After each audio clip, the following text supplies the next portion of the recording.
Next up, we got Dani Lalonders, and she has her game ValiDate. We're going to show the trailer and then just talk to her about her game. Check out the trailer.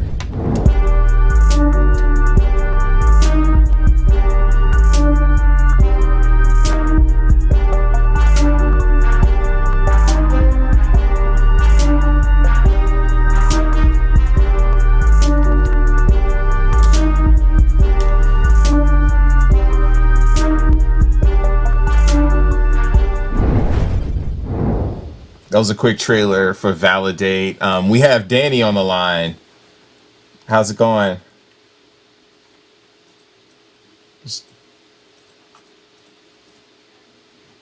Okay. I'm just listening. I just realized that I was muted. My bad. Oh, okay. I was like, wait, what? What? You have like the most amazing hair color. Like it's. Thank you. And you got the matching headsets. That's dope. I got a rep for the gamers out here. Yeah, for sure. And so we just want to talk to you about you, your journey, your studio. There's like so many things to get into. But yeah, how did you get started in the industry? How did I get started? I started when I made a fan game from this one fandom. Like made it in Renpai, which is like a visual novel thing, and then I played it, and I was like, after I was done, I was like, wow, I can do so much more than this. And my friend Haven, Vintage Foods, shout out to him. He's like my best friend. He and I came up with ValiDate in like August of 2019, and we decided that like we want to like make ValiDate, and we made ValiDate.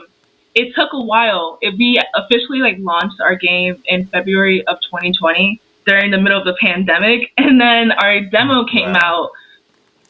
Our demo came out in July, so that's kind of just how I started. Like, I don't really have that much experience like everyone else. Like, I just said I want to make games, so I started doing it.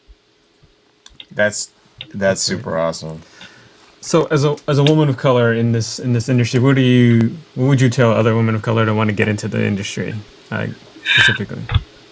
Just do it. Just do it. Like, don't let anyone be like, no, you can't do that. Like, no, just do it. Like, I think that a lot of people are really scared about entering the industry because it is very male dominated. Like, a lot of, despite like women being majority, like not majority, but like a lot of women playing games of all sorts, like it's still very male dominated. So a lot of women feel intimidated when they are just like, actually, I want to make my own game. Like, you can just do it. I learned how to use Renpai, and I learned how to code through YouTube.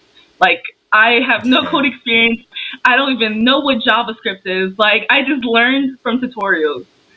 That is so dope. The tools that's so crazy. The tools are there, and especially if you're aspiring to do it. Can you talk about ValiDate? And you talk about gender identity. You talk about culture, race. You have all of these themes. Can you kind of talk about like why you decided to make a game of this flavor?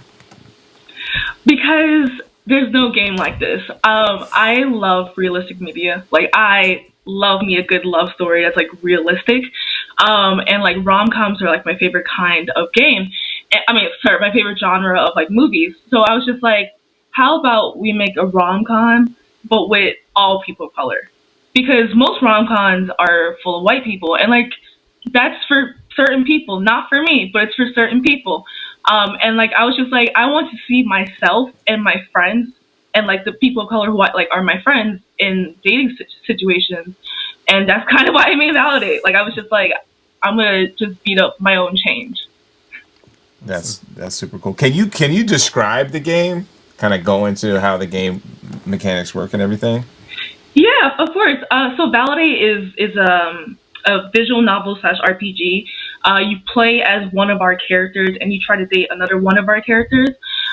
Basically, it's just like you meet this person in the fictional Jercy City, and you're just like, hey, let's go on a date. It's kind of just like how people meet. Some people meet on dating apps. Some people meet at the bar.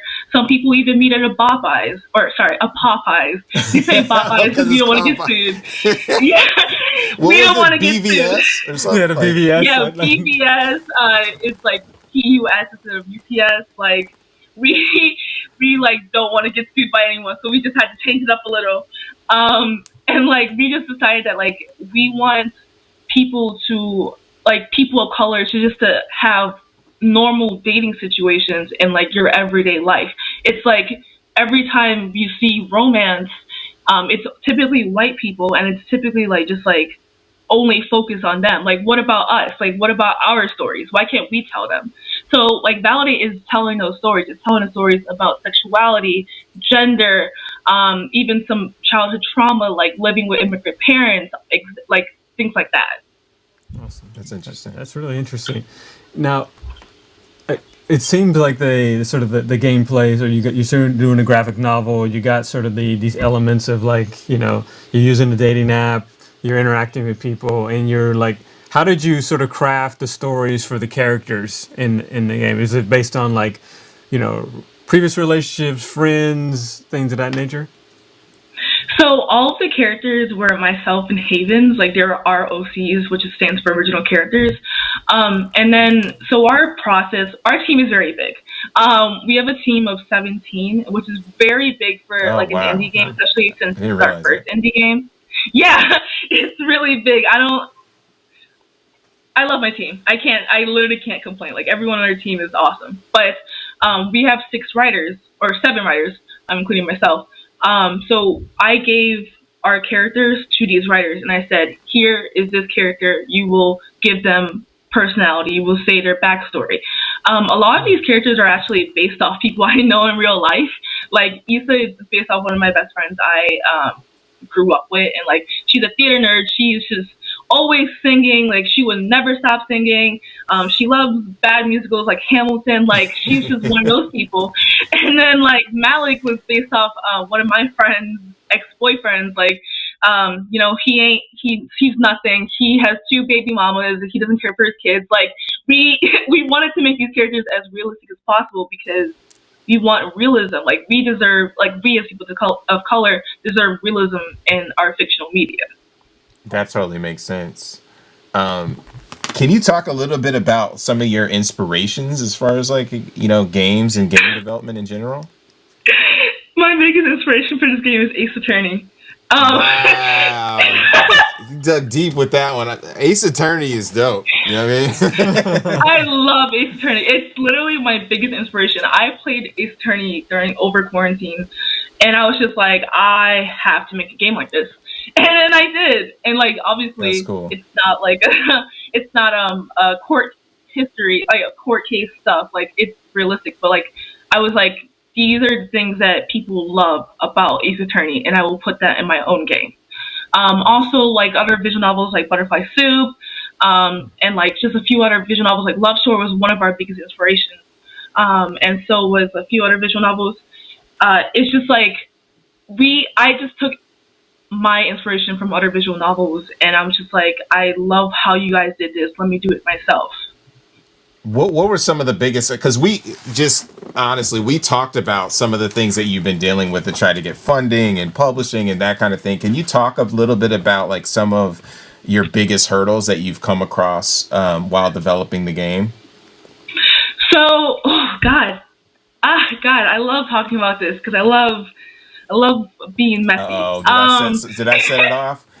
No, yes, maybe a little, but it's fine. Okay. After our Kickstarter, we were just like, all right, we have to find a publisher because this is a lot of our, like,